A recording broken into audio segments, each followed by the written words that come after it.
여러분, 지금 이 순간에도 누군가의 뇌에서는 조용한 경고음이 울리고 있습니다. 그런데 그 사람은 그저 나이 탓이라고만 생각하며 아무것도 모른 채 일상을 보내고 있습니다. 그리고 어느 날 갑자기 쓰러져 응급실로 실려가게 되죠. 바로 뇌경색입니다. 저는 20년간 심혈관 질환 전문 의료인으로 일하면서 수천 명의 환자들을 만났습니다. 그리고 그 과정에서 충격적인 사실 하나를 발견했습니다. 뇌경색으로 쓰러진 환자 10명 중 9명은 이미 몇 주 전부터 몸이 신호를 보내고 있었다는 겁니다. 그런데도 본인은 물론 가족들마저 그 신호를 알아채지 못했습니다. 가장 안타까운 건 그 신호가 나타나는 곳이 바로 다리라는 사실입니다. 얼굴이 돌아가거나 말이 어눌해지는 건 이미 뇌경색이 시작된 후에 나타나는 증상입니다. 하지만 다리의 이상은 그보다 훨씬 먼저, 때로는 몇 주에서 몇 달 전부터 나타납니다. 다리는 뇌가 보내는 첫 번째 구조 신호인 셈이죠. 그런데 대부분의 사람들은 이렇게 생각합니다. 나이 들면 다 그런 거지. 요즘 운동을 안 해서 그런가 보다. 어제 무리해서 그런가 보다. 이렇게 넘겨버립니다. 그러다 어느 날 갑자기 쓰러지고 나서야 깨닫게 됩니다. 아, 그때가 신호였구나. 하지만 그때는 이미 너무 늦습니다. 실제로 대한뇌졸중학회의 연구 결과에 따르면 뇌경색 환자의 87%가 발병 전 한 달 이내에 다리에서 이상 증상을 경험했다고 합니다. 그런데 병원을 찾은 사람은 단 13%에 불과했습니다. 나머지 87%는 그냥 넘겨버렸던 겁니다. 여러분, 뇌경색이 얼마나 무서운 병인지 아시나요? 한국에서는 매년 10만 명 이상이 뇌경색으로 쓰러집니다. 그중 3분의 1은 사망하고 살아남은 사람들 중 절반 이상은 반신마비나 언어장애 같은 심각한 후유증을 안고 평생을 살아가야 합니다. 한순간에 가족 전체의 삶이 송두리째 바뀌어버리는 겁니다. 더 무서운 건 뇌경색의 골든타임이 고작 3시간에서 4시간 반밖에 되지 않는다는 사실입니다. 이 시간이 지나면 막힌 혈관을 뚫어도 이미 죽어버린 뇌세포는 되살릴 수 없습니다. 뇌세포는 단 몇 분만 산소 공급이 끊겨도 영구적으로 손상됩니다. 그래서 1분 1초가 생사를 가르는 겁니다. 그런데 만약 뇌경색이 오기 전에 미리 신호를 알아챌 수 있다면 어떨까요? 골든타임을 놓치지 않고 미리 예방할 수 있다면 그게 가능합니다. 바로 다리가 보내는 신호를 제대로 알고 있다면 말입니다. 다리가 보내는 신호를 무시했다가 평생 후회하며 사는 분들을 너무나 많이 봤습니다. 한 70대 할머니는 제게 이렇게 말씀하셨습니다. 선생님, 일주일 전부터 왼쪽 다리가 이상했어요. 힘도 없고 감각도 둔하고. 그런데 나이 들면 다 그런 줄 알았어요. 병원에 갔어야 했는데. 지금 그분은 휠체어에 의존해 살고 계십니다. 단 일주일만 더 일찍 오셨다면 완전히 다른 삶을 사실 수 있었을 텐데 말입니다. 반대로 다리의 신호를 알아챈 덕분에 큰 화를 면한 분들도 많습니다. 65세 남성분은 오른쪽 다리에 이상을 느끼고 바로 병원을 찾아왔습니다. 검사 결과 왼쪽 뇌혈관이 75%나 막혀 있었습니다. 만약 며칠만 더 늦었다면 큰 뇌경색으로 이어졌을 상황이었죠. 하지만 조기에 발견해 약물 치료와 생활습관 개선으로 완전히 회복하셨습니다. 지금도 건강하게 일상생활을 하고 계십니다. 이 두 사람의 차이는 단 하나였습니다. 다리가 보내는 신호를 알았느냐, 몰랐느냐. 그게 전부였습니다. 그럼 왜 하필 다리일까요? 왜 뇌경색의 신호가 얼굴이나 팔이 아닌 다리에서 먼저 나타나는 걸까요? 이유는 간단합니다. 다리는 심장에서 가장 멀리 떨어져 있고 중력을 거슬러 피를 끌어올려야 하는 부위이기 때문입니다. 우리 몸의 혈액순환을 높은 아파트에 물을 공급하는 것에 비유해 보겠습니다. 수압이 약해지면 어디부터 물이 잘 안 나올까요? 당연히 가장 높은 층이죠. 마찬가지로 혈액 공급이 불안정해지면 심장에서 가장 먼 다리부터 문제가 생깁니다. 게다가 다리는 뇌의 복잡한 명령을 수행하는 기관입니다. 걷기, 균형 잡기, 체중 지탱하기 등 수많은 동작을 동시에 수행하죠. 그래서 뇌에 작은 이상만 생겨도 다리에서 금방 티가 납니다. 여기에 더 중요한 이유가 있습니다. 바로 뇌의 교차 지배 시스템 때문입니다. 우리 뇌는 좌우가 교차해서 몸을 조정합니다. 왼쪽 뇌는 오른쪽 몸을, 오른쪽 뇌는 왼쪽 몸을 담당하죠. 그래서 왼쪽 뇌혈관에 문제가 생기면 오른쪽 다리에, 오른쪽 뇌혈관에 문제가 생기면 왼쪽 다리에 증상이 나타나는 겁니다. 서울대병원 신경과 연구팀의 10년간 추적 연구에 따르면 뇌경색 환자의 92%가 발병 전 평균 3주 동안 다리에서 이상 증상을 경험했다고 합니다. 그중 가장 흔한 증상이 바로 한쪽 다리의 힘 빠짐과 감각 이상이었습니다. 더 놀라운 건 이런 증상들이 대부분 일시적으로 나타났다가 사라진다는 점입니다. 그래서 많은 사람들이 괜찮아졌다고 착각하고 넘어가는 거죠. 하지만 이게 가장 위험합니다. 일시적으로 증상이 사라지는 건 혈관이 완전히 막히기 전에 마지막 경고입니다. 말하자면 화산이 폭발하기 전 땅이 흔들리는 것과 같습니다. 이제부터 다리에서 나타나는 뇌경색의 7가지 전조 신호를 자세히 알려드리겠습니다. 이 신호들을 알고 있으면 여러분과 가족의 생명을 지킬 수 있습니다. 절대 가볍게 넘기지 마시고 끝까지 집중해서 들어주세요. 첫 번째 신호는 한쪽 다리의 갑작스러운 힘 빠짐입니다. 이건 단순한 근육 약화와는 완전히 다릅니다. 운동 부족으로 근력이 약해지면 양쪽 다리가 함께 서서히 약해집니다. 하지만 뇌혈관 문제로 오는 힘 빠짐은 특징이 있습니다. 갑자기 한쪽 다리만 뚝 힘이 빠집니다. 계단을 오르다가, 의자에서 일어서다가, 길을 걷다가 갑자기 한쪽 다리에 힘이 풀려 휘청거립니다.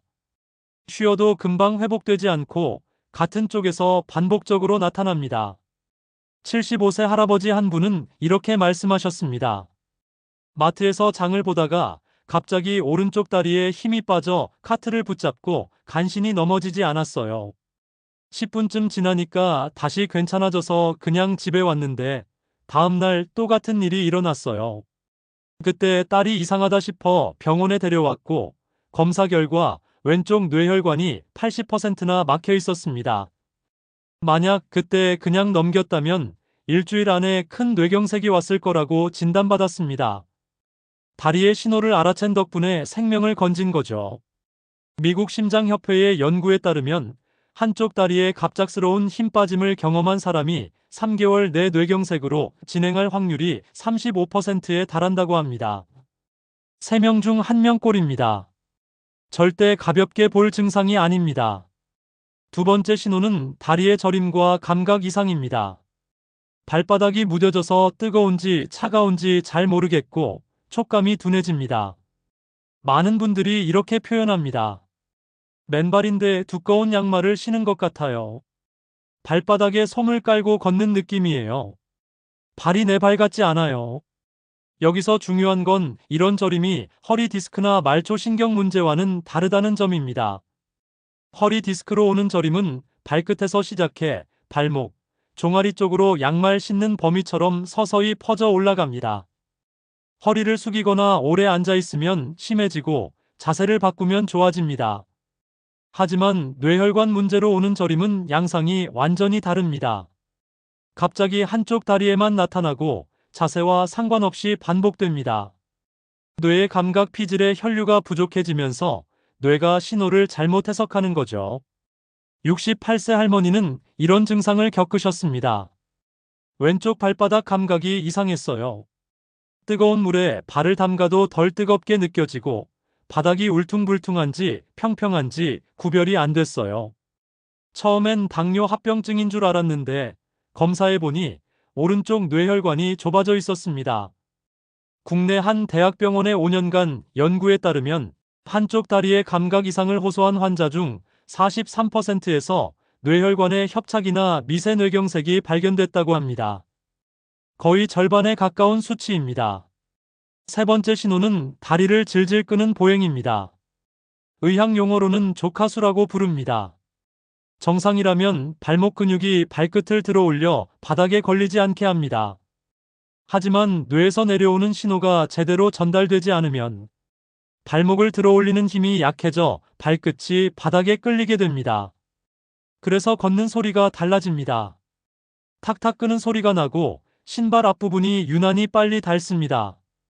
문제는 본인은 잘 모른다는 겁니다. 대신 가족들이 먼저 눈치챕니다. 72세 할아버지의 부인이 이렇게 말씀하셨습니다. 남편 걸음걸이가 이상해서 자세히 보니 오른쪽 발을 계속 끌고 다니더라고요. 신발 앞창도 한쪽만 이상하게 달아 있었어요. 처음엔 무릎이 안 좋은가 했는데 병원에서 검사해 보니 왼쪽 뇌에 작은 경색이 있었습니다.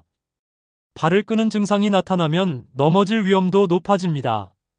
실제로 조카수 증상을 보인 환자의 65%가 6개월 내 낙상을 경험했다는 연구 결과가 있습니다. 낙상은 특히 노인에게 치명적입니다. 엉덩이뼈나 척추가 부러지면 장기간 누워 지내야 하고 그 과정에서 폐렴이나 욕창 같은 합병증으로 사망할 수도 있습니다. 네 번째 신호는 자꾸 걸려 넘어지는 증상입니다. 평소에 잘 다니던 길인데 요즘 따라 문턱이나 계단에 자꾸 걸립니다. 이건 단순히 주의력이 떨어져서가 아닙니다. 고유감각이 떨어진 신호일 수 있습니다. 고유감각이란 내 발이 지금 어디에 있고 어떤 자세로 서 있는지를 뇌가 스스로 아는 능력입니다. 우리가 발을 일일이 내려다보지 않아도 걸을 수 있는 이유죠. 하지만 이 기능이 떨어지면 뇌가 발의 위치를 제대로 인식하지 못해 작은 문턱에도 걸려 넘어집니다. 70세 할머니는 이런 일을 겪으셨습니다. 집 안문턱에 3번이나 걸려 넘어졌어요. 30년을 산 집인데 갑자기 그러니 이상하더라고요. 병원에 가니 뇌에 미세한 경색이 여러 개 있었습니다. 선생님 말씀이 고유감각을 담당하는 뇌 부위의 혈류가 안 좋아진 거래요. 고유감각 저하로 인한 낙상은 특히 어두운 곳에서 더 자주 일어납니다. 밤에 화장실 가다가 계단 내려가다가 넘어지는 경우가 많죠. 시각 정보마저 부족해지면 고유감각에 더 의존해야 하는데 그게 안 되니까 넘어지는 겁니다. 5번째 신호는 다리 떨림과 불수의적 움직임입니다. 내가 가만히 있으려고 해도 다리가 자꾸 떨리거나 제어하기 어려운 움직임이 반복됩니다. 물론 누구나 피곤하거나 긴장했을 때 다리가 잠깐 떨릴 수 있습니다. 하지만 뇌혈관 문제로 생기는 떨림은 양상이 다릅니다. 원하지 않아도 반복적으로 나타나고 특정 상황과 상관없이 지속됩니다. 왜 그럴까요? 뇌는 우리 몸의 지휘자입니다. 다리를 움직여라, 멈춰라, 힘을 줘라 하는 신호를 보내야 하는데 뇌혈관이 좁아지면 이 신호가 불안정해집니다. 신호가 들쭉날쭉하니 다리가 내 의지와 상관없이 떨리는 겁니다. 66세 남성분은 이렇게 말씀하셨습니다. TV 볼 때 가만히 앉아 있는데 왼쪽 다리가 계속 떨렸어요. 힘을 줘도 멈추지 않았고 하루에도 몇 번씩 그러니까 불안했습니다. 검사 결과 오른쪽 뇌의 운동 피질로 가는 혈관이 좁아져 있었습니다. 6번째 신호는 보행 불균형과 휘청거림입니다. 우리 뇌의 뒤쪽에 있는 소뇌는 몸의 균형과 조화를 담당합니다. 이곳으로 가는 혈류가 막히면 걷는 동작이 매끄럽지 못해집니다. 중심을 잡지 못하고 몸이 한쪽으로 기울거나 발이 제자리에서 꼬이듯 움직입니다. 이런 증상은 특히 아침에 심해집니다. 밤사이 혈압이 떨어지면서 뇌로 가는 혈류가 줄어들기 때문입니다. 실제로 뇌경색 환자의 40% 이상이 아침 6시에서 10시 사이에 발병한다는 통계가 있습니다. 73세 할아버지는 이런 경험을 하셨습니다. 아침에 일어나 화장실 가려는데 몸이 자꾸 한쪽으로 쏠렸어요. 술도 안 마셨는데 비틀비틀했고 벽을 잡고 겨우 걸었습니다. 쉬니까 조금 나아져서 그냥 넘겼는데 다음날 아침에도 똑같았어요. 병원에 가니 소뇌로 가는 혈관이 70% 막혀 있었습니다. 단순한 기립성 저혈압이나 귀에서 오는 어지럼증은 잠시 앉았다 일어나면 좋아집니다. 하지만 소뇌 혈류 이상으로 생기는 휘청거림은 반복적이고 점점 심해진다는 특징이 있습니다. 7번째 신호는 일시적 증상 후 회복입니다. 의학적으로는 일과성 허혈 발작, 흔히 TIA라고 부릅니다. 이건 뇌혈관이 잠시 막혔다가 다시 열리면서 나타나는 현상입니다. 그래서 몇 분에서 수십 분 동안 다리에 힘이 빠지거나 감각이 둔해졌다가도 금방 회복됩니다. 문제는 많은 사람들이 다시 괜찮아졌으니 별일 아니다 하고 안심한다는 겁니다. 하지만 이게 가장 위험합니다. 영국 옥스퍼드 대학의 10년간 추적 연구에 따르면 TIA를 경험한 환자의 82%가 3개월 이내 실제 뇌경색으로 진행했고, 그중 48%는 단 48시간 안에 발병했습니다. 다시 말해 잠깐 증상이 사라진 건 오히려 큰 뇌경색이 곧 온다는 마지막 경고인 겁니다. 화산이 폭발하기 직전에 땅이 잠깐 조용해지는 것처럼요. 이렇게 다리에서 나타나는 7가지 전조 신호를 살펴봤습니다. 혹시 이 중에서 경험해 보신 증상이 있으신가요? 단 하나라도 해당된다면 절대 가볍게 넘기지 마십시오. 특히 이런 증상이 한쪽 다리에만 나타나거나 반복적으로 발생하거나 갑자기 시작됐다면 즉시 병원을 찾아야 합니다. 여기까지 들으시고 혹시 마음이 무거워지셨나요? 걱정하지 마십시오. 이제부터는 희망적인 이야기를 드리겠습니다. 뇌경색은 무섭지만 사실 환자의 85% 이상은 생활습관 관리만으로도 예방이 가능하다는 게 세계보건기구와 유럽신경학회의 공식 발표입니다. 지금부터라도 시작하면 늦지 않습니다. 제가 진료하면서 생활습관을 조금만 바꿔서 완전히 다른 삶을 사시는 분들을 많이 봤습니다. 실제로 하버드 대학의 20년간 추적 연구에 따르면 혈압, 혈당, 콜레스테롤 관리와 함께 규칙적인 운동을 실천한 그룹은 그렇지 않은 그룹에 비해 뇌경색 발생률이 78% 낮았다고 합니다. 먼저 혈압 관리가 가장 기본입니다. 정상 혈압은 120에 80 이하입니다. 하지만 고혈압이 있는 분이라면 적어도 130에 80 정도로 유지해야 합니다. 매일 같은 시간에 혈압을 재고 기록하는 습관이 중요합니다. 특히 아침에 일어나서 30분쯤 지난 후 측정하는 게 가장 정확합니다. 혈압이 높아지면 혈관벽에 작은 상처가 생기고 그 자리에 콜레스테롤이 달라붙으면서 혈관이 점점 좁아집니다. 이런 과정이 반복되면 결국 혈관이 막혀 뇌경색으로 이어집니다. 실제로 수축기 혈압이 10만큼 증가할 때마다 뇌경색 위험이 25%씩 높아진다는 연구 결과가 있습니다. 다음은 혈당 관리입니다. 건강한 사람은 공복 혈당 100 미만, 식후 2시간 혈당 140 미만을 유지해야 합니다. 이미 당뇨가 있는 분들은 공복 혈당 130 미만, 식후 2시간 180 미만을 목표로 해야 합니다. 혈당이 높으면 혈관벽이 점점 손상되고 그 결과 뇌경색 위험이 3배 이상 높아집니다. 미국 당뇨병학회의 연구에 따르면 당화혈색소가 1% 증가할 때마다 뇌경색 위험이 18%씩 증가한다고 합니다. 그래서 당뇨 환자는 혈당 조절이 곧 뇌혈관 보호라고 생각하고 꾸준히 관리해야 합니다. 콜레스테롤 관리도 빼놓을 수 없습니다.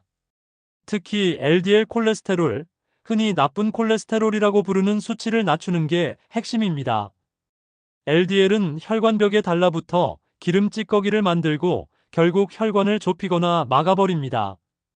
반대로 HDL 콜레스테롤은 혈관 속에 쌓인 LDL을 청소하는 역할을 해서 좋은 콜레스테롤이라고 부릅니다. 이상적인 수치는 LDL 100 미만, HDL은 60 이상입니다. 그렇다면 어떻게 해야 할까요? 우선 포화지방이 많은 기름진 음식, 가공육, 튀김류는 줄이는 게 좋습니다. 대신 오메가3이 풍부한 등푸른 생선을 일주일에 2~3번 챙겨 드세요. 연어나 고등어, 청어 같은 생선이 대표적입니다. 또 호두, 아몬드, 아마씨 같은 견과류와 올리브유나 카놀라유처럼 불포화지방이 많은 기름은 LDL을 낮추고 HDL을 높이는 데 도움이 됩니다. 채소와 과일도 잊지 마세요. 특히 녹황색 채소와 베리류에는 항산화 성분이 풍부해서 혈관벽을 튼튼하게 지켜줍니다. 운동도 빠질 수 없습니다. 가장 좋은 건 빠르게 걷기입니다. 하루 30분, 주 5회만 해도 충분합니다. 옆 사람과 대화는 가능하지만 노래 부르기는 어려운 정도의 속도, 이게 적당한 빠른 걸음입니다.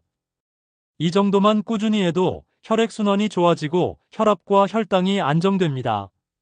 미국 심장학회의 연구에 따르면 하루 30분 빠르게 걷기를 6개월간 실천한 그룹은 뇌경색 위험이 40% 감소했다고 합니다. 운동의 효과는 단순히 체중 감량을 넘어섭니다. 혈관을 확장시키고 혈전 생성을 막고 뇌로 가는 혈류를 증가시킵니다. 생활습관 중에서는 금연이 가장 중요합니다. 담배는 혈관을 직접적으로 손상시킵니다. 담배를 피우면 혈관이 수축하고 혈액이 끈적해지며 혈전이 쉽게 생깁니다. 금연 후 2년이 지나면 뇌경색 위험이 비흡연자 수준으로 떨어진다는 연구 결과가 있습니다. 술은 남성은 하루 2잔, 여성은 1잔 이하로만 마시는 게 안전합니다. 과도한 음주는 혈압을 올리고 심장 리듬을 불규칙하게 만들어 뇌경색 위험을 높입니다. 충분한 수면도 꼭 챙겨야 합니다. 하루 7시간에서 8시간 자는 게 이상적입니다. 잠이 부족하면 혈압과 혈당이 모두 올라갑니다. 특히 수면 무호흡증이 있는 분들은 치료를 받아야 합니다. 수면 무호흡증은 뇌경색 위험을 3배 이상 높입니다. 이제 집에서 스스로 해볼 수 있는 간단한 자가 체크법을 알려드리겠습니다. 하루 3분이면 충분합니다. 첫째, 의자에 앉아 팔짱을 끼고 일어나 보세요. 양쪽 다리 힘이 균형 있게 들어가는지 확인하는 겁니다. 한쪽 다리로만 일어나거나 한쪽에 힘이 안 들어가면 이상 신호입니다. 둘째, 눈을 감고 제자리에서 30초 동안 서 보세요. 중심을 잘 잡을 수 있는지 체크합니다. 한쪽으로 쏠리거나 비틀거리면 균형 감각에 문제가 있을 수 있습니다. 셋째, 양쪽 발바닥을 손으로 만져서 감각 차이가 있는지 비교해 보세요. 한쪽만 감각이 둔하다면 신경 전달에 이상이 있을 수 있습니다. 넷째, 일직선 위를 따라 10걸음 정도 걸어보세요. 비틀거리거나 균형이 무너지지 않는지 확인합니다. 발이 선을 벗어나거나 몸이 한쪽으로 기우는지 관찰하세요. 만약 이 4가지 중 하나라도 이상이 있다면 절대 쉬면 괜찮아지겠지 하고 넘기지 마십시오. 증상 시작 시간을 기록한 후 즉시 병원에 가야 합니다. 특히 증상이 1시간 이상 지속되거나 점점 심해지면 119에 전화하는 게 더 빠를 수 있습니다. 병원에 갈 때는 꼭 이런 정보를 의료진에게 알려주세요.